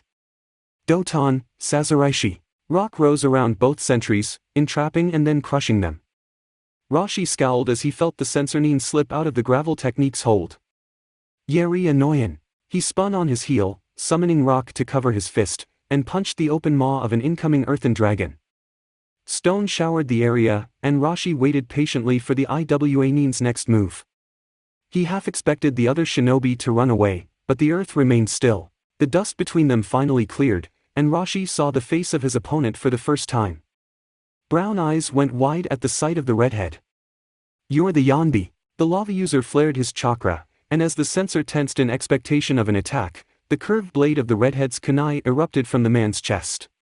Jinchūriki, he corrected with muttered distaste as his earth clone withdrew the blade and allowed the corpse to collapse. That the people of the village he'd protected with his life, and his sacrifice, still couldn't see him as anything more than the tailed beast within was only one of the many reasons he'd left. He held out his hand for his weapon, and once that Tsuchi Bunshin had turned it over, it returned to a loose pile of dirt. And now, Rashi turned his attention to the Valley of Fog, eyeing it with a healthy dose of skepticism. When he'd left Naruto in Konoha, he'd known that the task ahead would be difficult. Hell, when Utakata had discussed his plan 6 months ago and Rashi had merely arched an eyebrow at the boy's naivety and scoffed at his idealism, he'd known that this would be a massive undertaking. And that had been before he'd even become a willing participant of the Kirinin's plan. That he knew it had to be done didn't make it any easier. Summoning chakra to his feet, the redhead stepped over the edge of the gorge and began walking down its sheer wall. As his descent deepened, the white mist that gave the valley its moniker grew thicker, and every step taken was more careful than the last. With his visibility continually diminishing, Rashi tried brainstorming the right approach to take, but no ideas came to mind. He ran a few fingers through his beard, scratching idly at his chin in contemplation. How'd I get sucked into this mess, HM? What'll get him to come with? All he had was the solitude all Jinchūriki were burdened with and the fact that there was no love lost with the hidden rock. Those, at least, he had in common with Han. Screw it, he groused internally. He'd spent the majority of his life taking action without a plan, including following Utakata to Konoha and sticking around to train Naruto. There was no reason this should go any differently. His foot made contact with a horizontal surface, and Rashi stepped down to the bottom of the ravine. He extended his arms before him, the surrounding fog so thick that he could barely see his hands before his face. A thin trickle of nearby flowing water made its way to his ears, the sound reminiscent of all those months watching Naruto train with Utakata in the Land of Fire. I know what I got to do, yeah don't need to keep reminding me. Damn brats, annoying me and they ain't even here. So you finally deigned to come to me. The voice that greeted him was as deep as the valley of fog, animosity tangled in every syllable. Rashi glanced around cautiously, dark eyes scrutinizing his surroundings even though the haze made it impossible. No vibrations shook the earth, and Rashi scowled at the sensory deprivation. I just want to talk, he announced, arms held up to showcase his peaceful intent. Oh, is that all? Came the deep voice, cynicism lacing the rhetorical question. I've never known you to be a big talker, Rashi. With each word spoken, the mist thinned, and the lava user turned his head in the direction of the voice. Han was a giant of a man, even discounting Rashi's diminutive frame, his massive form towering at least 2 heads over the four-tails Jinchūriki. Scarlet-colored armor covered him from top to toe, including a casa that shaded his pupilless brown eyes, the only part of his face which was visible, from the elements. His right hand was tucked against his chest beneath a dark gray gi with torn sleeves and black trim, matching his dark gray pants. White smoke puffed out from an armored contraption on his back, adding to the haze pervading the valley of fog. He stood on the thin stream of water running through the ravine's floor, his stature as stiff and unyielding as the walls around them. Yevi got me there, Rashi admitted warily. But things read different now. How so? Every word Han spoke was colored with dark skepticism. He was no different. I'm seen as nothing more than a child to be babysat and used when convenient, like a commodity. Years of solitude had given Rashi enough inherent apathy to not flinch at the taller Iwanin's growing anger, though his dark eyes narrowed with suspicion. And you're going to stand there and tell me that 2 decades later, things are suddenly different? That you've changed? The mist around them thickened once more, hiding the massive shinobi from view. This ain't good. You, who represent the very essence of Iwa, kowtowing to the Tsuchikage whims for Iwa's benefit at the expense of everyone else, you, who made a Jinchūriki from a child and sacrificed him to the Tsuchikage so that you could enjoy your freedom, that you've come here pretending your intentions are innocent is laughable. I've waited a long time for this, Rashi. Rashi's grimace was hidden by the mist, though the thick white haze couldn't disguise the footsteps that thundered through the ground. Instinct had the redhead crossing his arms over his chest and shielding his forearms with stone in a hasty bastardization of the fist rock technique. Han's black-gloved fist slammed into the shorter Iwanin, sending the redhead careening into the ravine wall behind him. Rashi grunted at the impact, feeling rock dig uncomfortably into his back. He activated the hiding in rock technique, melding into the wall just before the taller shinobi's other punch fractured the stone that had been bracing him. Rashi! Bellowed the enraged Jinchūriki. Come out and fight me, you coward. You're pissed something fierce. I knew this was a bad idea, but he would get nowhere by running away, and he had come with a purpose. The Gobi Jinchūriki had combat experience and skill that dwarfed Utakata's, and if the brunette's plan had any chance of success, they needed Han. Steam seeped through the cracks in the rock, and Rashi armored himself in stone before propelling from his hiding spot in an aggressive blitz. Han effortlessly caught his fist, closing his fingers around it before the redhead could escape. He effortlessly lifted the smaller Iwanin into the air and then slammed him into the ground. Rashi was momentarily stunned by the attack, his stone armor cracking and falling apart at his feet. He expelled a small globule of lava, forcing the Gobi Jinchūriki to lean backwards to prevent his head from being broiled. Han retained his grip on the lava user's fist, and the giant's movement brought him off the ground once more. Before the armored shinobi could react, the redhead planted both feet squarely in Han's chest, receiving a deep grunt for his effort. Instead of releasing the lava user, Han's grip tightened even more, and Rashi winced as the bones in his hand were crushed. "Don't think I'll let you escape," Han growled. Burning chakra spread along Rashi's skin, turned into lava, and then solidified into black obsidian. Han's incoming fist struck the Yanbi Jinchūriki's midriff, but Rashi's defense withstood the blow, and the redhead used the added weight rock technique to increase his mass. Even Han's impressive strength couldn't keep up with the sudden burden, and he finally released the older Jinchūriki. Rashi hit the ground and cratered it, reverting his mass back to its normal state and bounding to his feet. Yotan, Shakugaryugan no Jutsu. Spheres of flaming, molten rock erupted from his mouth. Han shifted through several defensive maneuvers, his strong limbs destroying each incoming projectile with ease. Rashi expelled a stream of lava at the giant, but the Gobi Jinchūriki held up a gloved hand to deflect the liquid, sending molten droplets spraying out in all directions. With the heavy sound of something depressurizing, steam billowed out from beneath Han's armor. He immediately charged the smaller Iwa-nin with a speed that belied his size, and Rashi again increased his mass, too encumbered by the obsidian armor to properly dodge. Funswiken. The gloved fist that impacted his chest shattered the layer of protective black stone and sent the redhead rocketing backwards through the fog. A large boulder arrested his momentum, crumbling beneath him, and for several seconds, he lay in the rubble his collision had caused, obsidian chunks breaking off his body and joining the pile under him.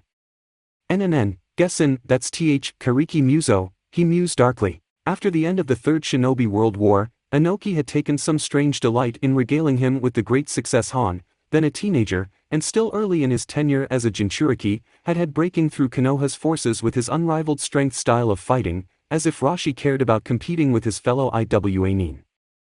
The redhead hadn't seen the big deal. When he'd helped subdue the Gobi, the enormous Irakama's use of steam hadn't caused any great hindrance, and hearing about the Five-Tails Jinchūriki's success when the lava user had taken point against Suna and beaten the One-Tail Jinchūriki hadn't impressed him.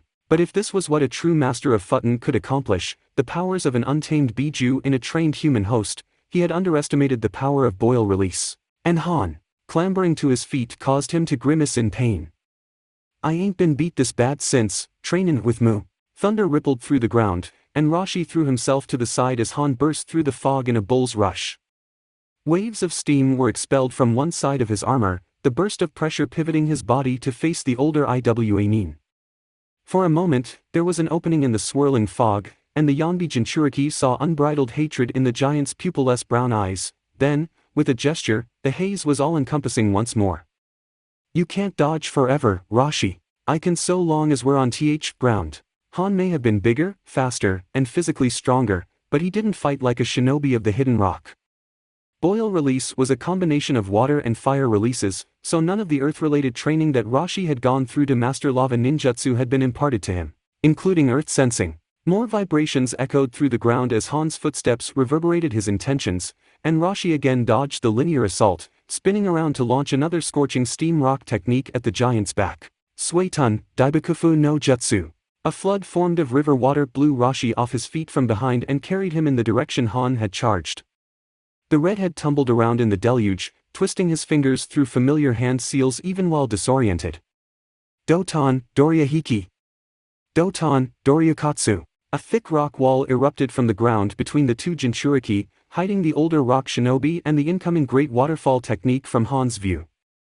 Then the earth split, and Rashi's disorientation turned to relief as the flowing water fell into the yawning chasm, allowing him to make contact with the solid earth of the divide's wall and meld through it with the underground fish projection technique. He could feel the Five-Tails Jinchūriki moving around above him, and with a quick application of chakra, reached up to grab the steam user's armored feet. In short order, only Han's head was visible above ground, his brown eyes glaring daggers at the surfaced redhead. "Are ya ready to listen?" Hot vapor washed over him, followed by a shower of rocks as the earth surrounding Han exploded at his expulsion of steam. He was momentarily grateful for the decades of training with lava. It gave him a resistance to the boiling steam that blanketed him and would have likely cooked a normal shinobi, but a booted foot planted itself in his solar plexus with all the force of a hefted cinder block. Rashi gasped for air as Han's weight drove him into the ground, the giant standing over him with one foot on his ribcage like a conquering hero. Each ragged breath felt like he was drowning, the air more water than oxygen. "Do you feel it in your lungs, Rashi? The weight, the pressure of being unable to do anything normal, like breathing? How it feels to be restricted for once." Han's deep voice was incensed, each question punctuated with a little more pressure on the redhead's chest. Rashi couldn't tell if the giant's image was distorted from all the surrounding steam or his own blurring vision. His hands scrabbled in the dirt around him and found a rock. He threw it up in the direction of the armored shinobi's head, chakra turning it into a small wave of dirt. Han was too close to dodge, and his head and shoulders were assaulted by the mass of earth. It was enough to force him off the older Iwanin's chest, and Rashi gasped as the pressure on his lungs decreased.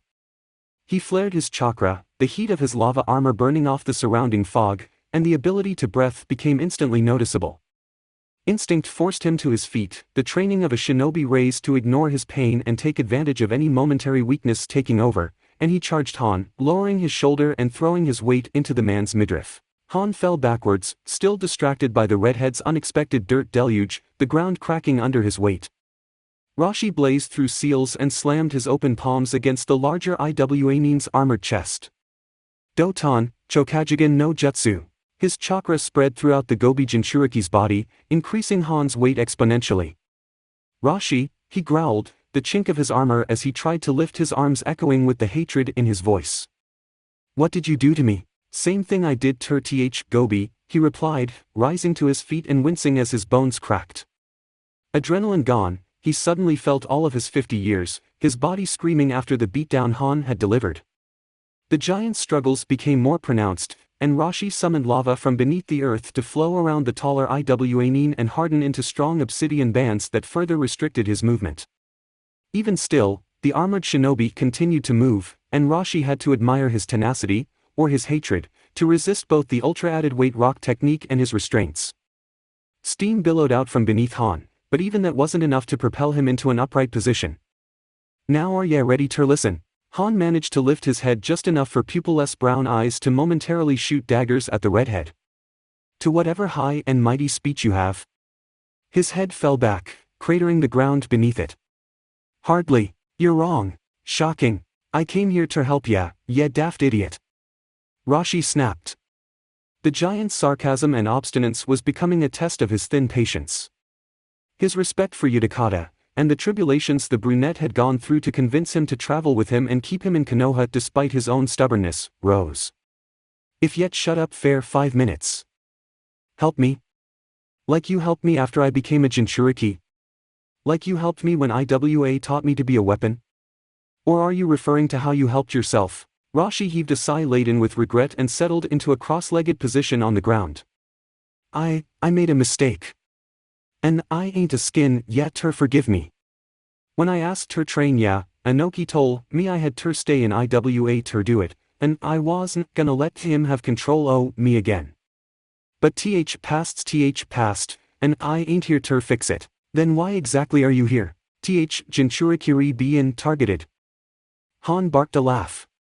Tell me something I don't know. It's Akatsuki. The Gobi Jinchūriki was silent for a moment before skeptically posing. The group Deidara joined. Deidara? The name was vaguely familiar, though the redhead couldn't think of why. He shrugged, and when he realized Han couldn't see him, said, I suppose. Anoki's used Emma for. Han scoffed. So you came to warn me about a group of terrorists. Great. I'll keep an eye out. This ain't a joke, no? You think Akatsuki can beat a Jinchūriki, after the wars we've fought? Ya ever fight a Kage? Rashi argued. I'm guessin' not, since Anoki and ya are both still round. Are you comparing Akatsuki to a Kage? Han snorted. Please.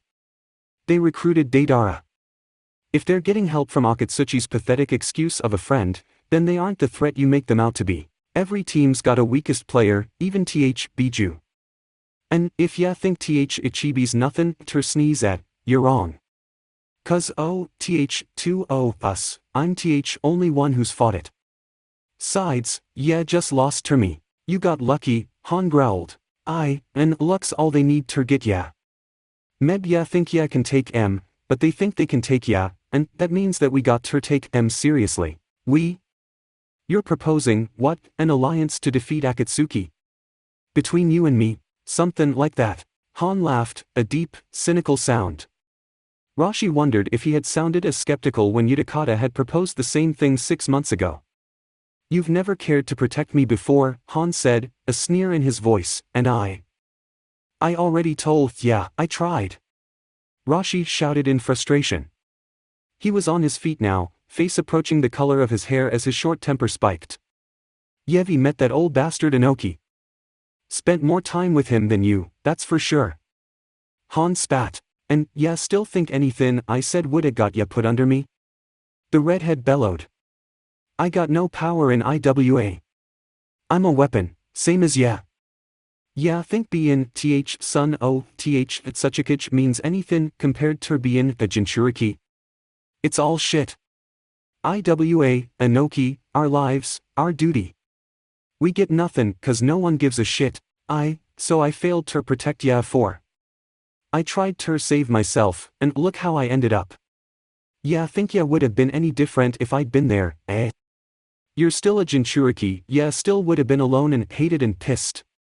But now we got to move on to what we can control. Silence reigned as Rashi's diatribe ended, the redhead heaving angry breaths of humid air.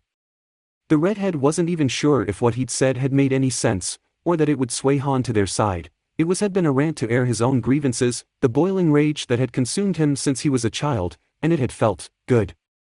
Too many decades in isolation had allowed anger, at his status, at the Tsuchikages, both second and third, at the Yonbi, at life, to fester with no outlet. And Han understood all that, knew the rage, the hatred, the feeling of being used by a village which didn't respect him just because he'd been a convenient tool to stick with a dangerous, misunderstood creature. At least, he should have. It was becoming more apparent that Han had channeled all his rage into hating Rashi, and to a far greater extent than the redhead had anticipated.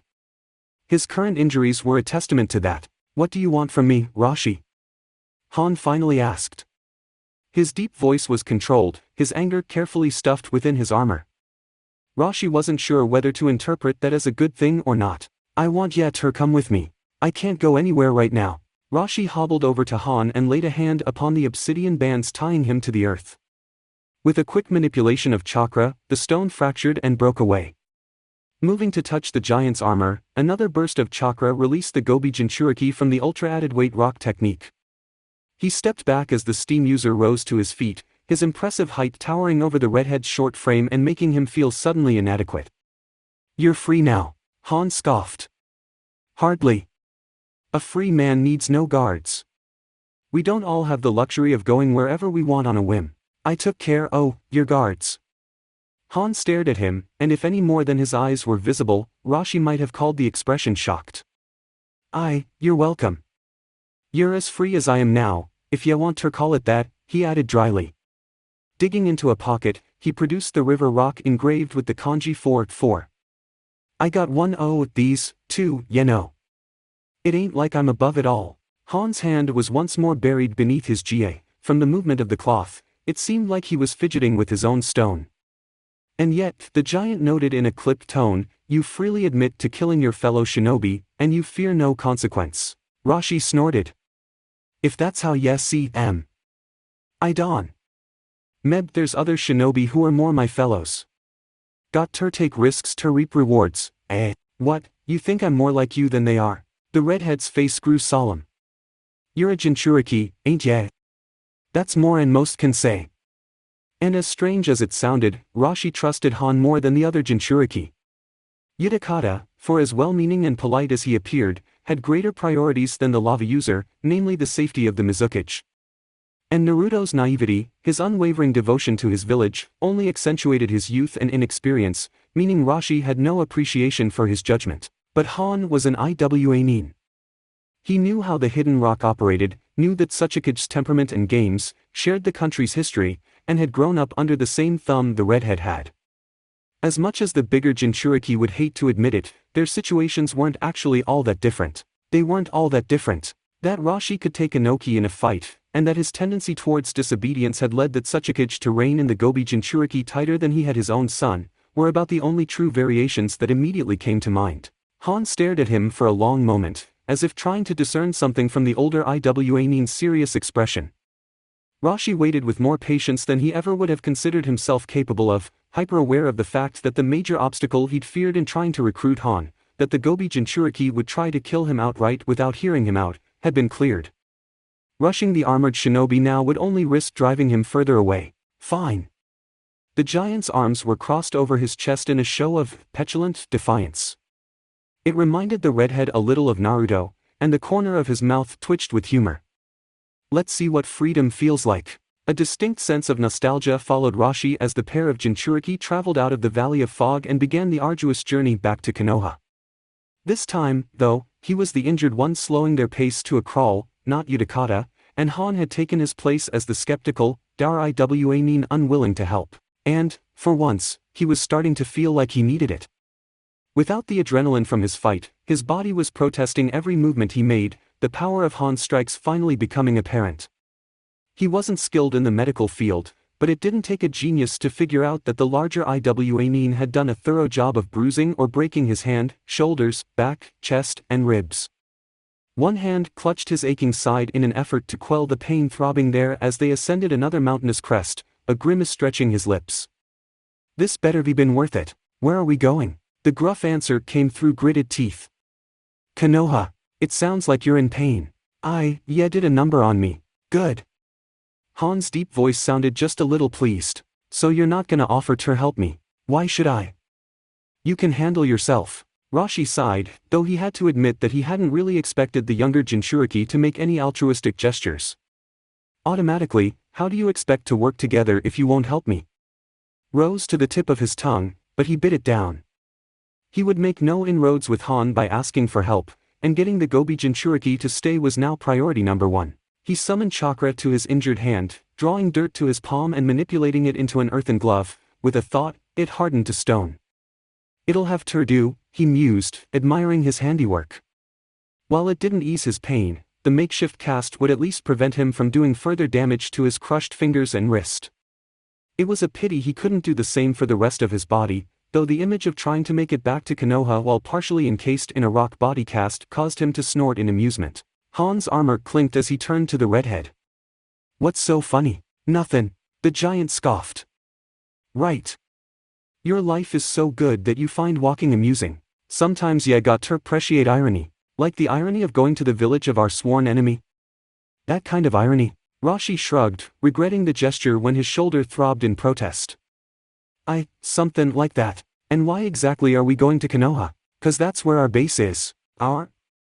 The disbelief in his voice was nearly a tangible thing. You're working with someone. You're working with Konoha. Don, be daft. Konoha'd kill me afore workin' with me. Rokubi Jinchūriki and I are trainin' Kyubi Jinchūriki. There was a long moment of silence while Han seemed to process what the older Iwanin had just said. Rashi considered how to elaborate on his statement, knowing it was a gross oversimplification of the last 6 months, but before he could, Han's giant hand had wrapped around his throat and hoisted him into the air. You'll train another Jinchūriki, an enemy Jinchūriki, he thundered, before you'll train me. What are you playing at, Rashi? It's been 20 years, rasped the redhead, and I already told ya it wasn't my call. I'm here now to give ya something better than ya we got.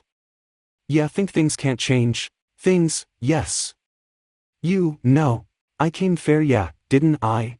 Han's anger slowly appeared to subside as he digested the redhead's words. He lowered the aloft Jinchūriki, taking a step back when Rashi's feet were again on solid ground.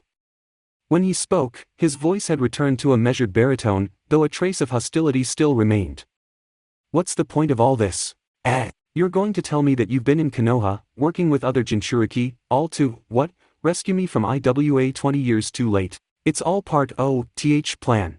Against Akatsuki, right, intoned the armored shinobi. Skepticism dripped from every word. Your plan sounds brilliant. It ain't my plan. Well, that changes everything, came the sarcastic response. I'm reassured knowing that you're not the mastermind of this nonsense. Your last plan that involved me worked out so well. Give it a rest, Rashi grumbled. I did what I was told, no different than ya. Yeah, think I like following Tsuchika's orders? Han snorted. Rashi's dark eyes flickered over to him, and for a moment, he wished the steam user's face was visible. He sounded almost bemused by the suggestion, and any confirmation of their shared humor would be a boon to swaying Han to their side.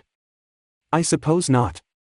They walked in silence for several minutes, Rashi trying to straighten his staggering in order to keep up with the younger Jinchūriki's giant strides, when the armored shinobi suddenly cleared his throat. What happened that day? The day I was. When ya were sealed.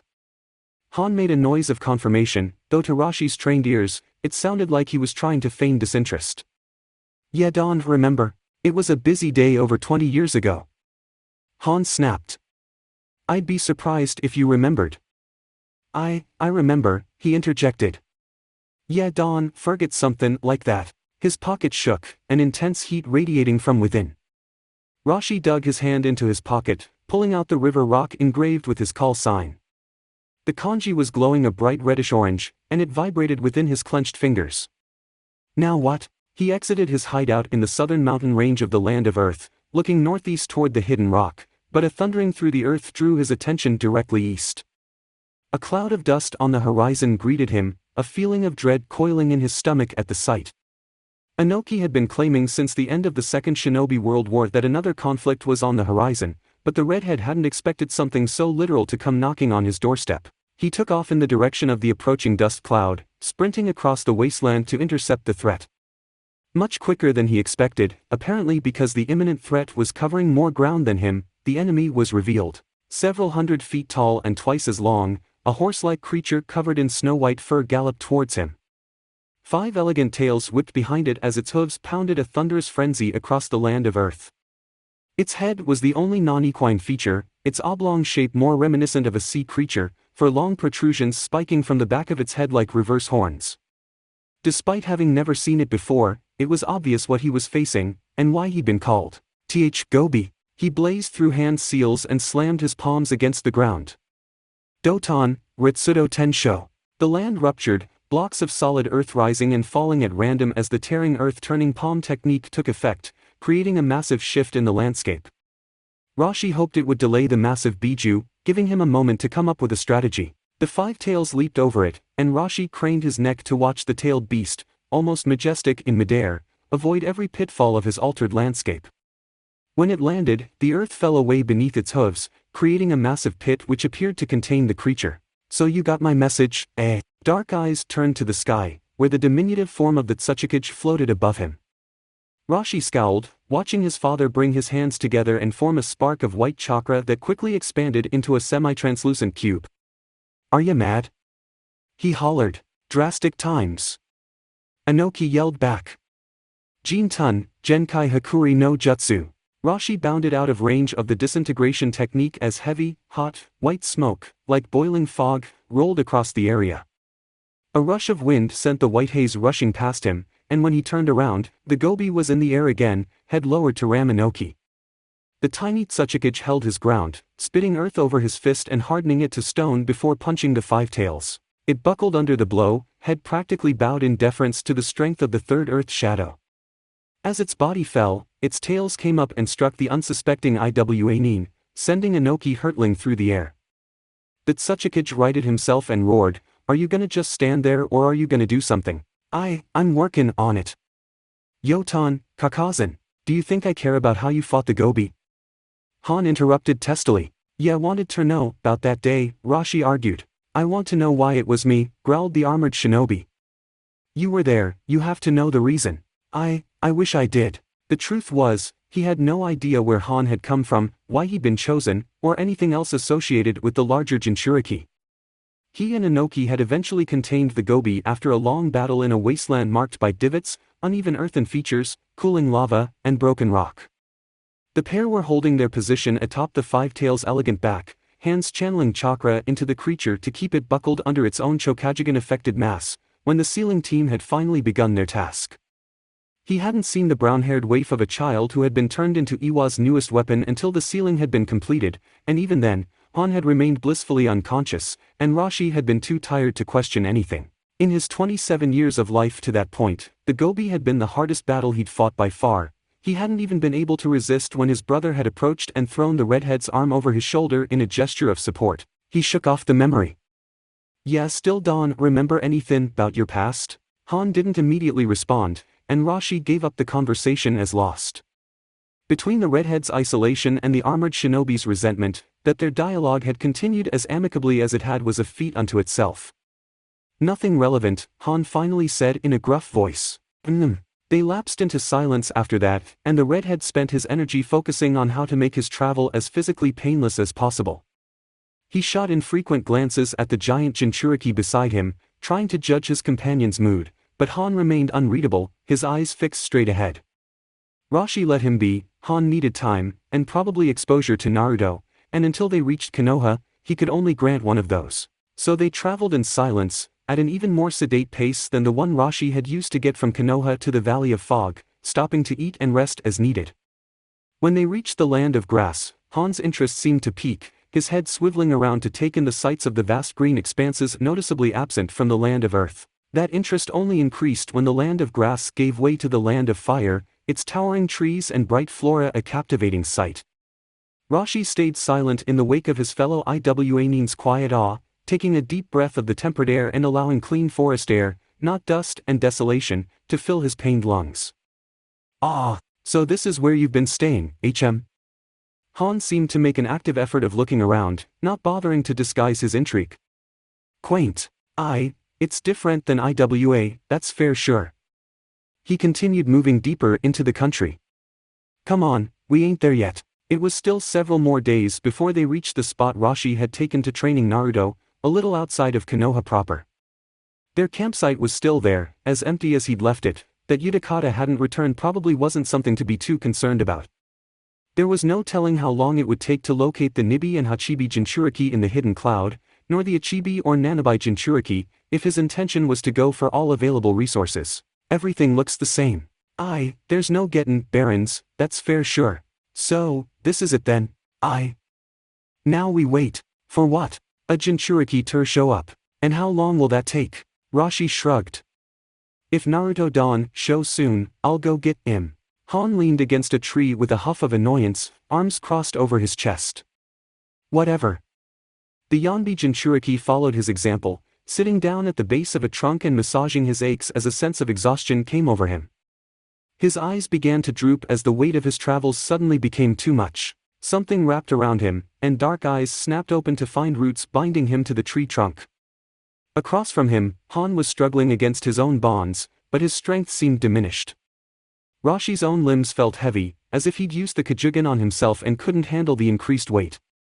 Genjutsu, he surmised with an annoyed grimace. Soft shinobi art. His head lolled backwards against the tree, dark eyes spying innumerable porcelain masks staring down at him. Bijū, so ya finally found us, eh? One of them was holding out his palm towards the pair of Iwanin.